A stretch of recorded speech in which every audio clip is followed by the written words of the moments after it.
প্রথমে ধন্যবাদ জানাতে হয় আমাদের ক্রিকেট বোর্ডে এবার যারা এসেছেন এবং এই দায়িত্বটা নেওয়ার পরে আমাদের ডিপিএলটা শুরু হচ্ছে।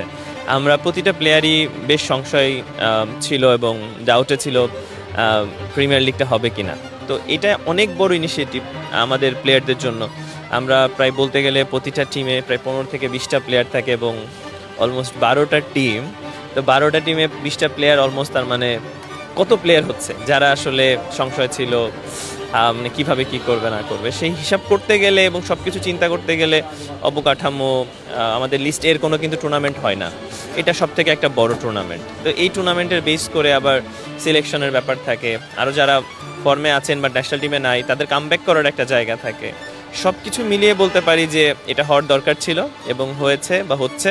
এটার জন্য আসলে প্রথমে অ্যাপ্রিসিয়েট জানাতে হয়। আর নিজের তো একটা ইন্ডিভিজুয়াল গোল থাকেই, যে টিমেই খেলবো সেই টিমের জন্য চ্যাম্পিয়ন করতে পারি বা সেই টিমের বেস্ট কিছু করতে পারি, সেটা সবসময় আছে এবং থাকে।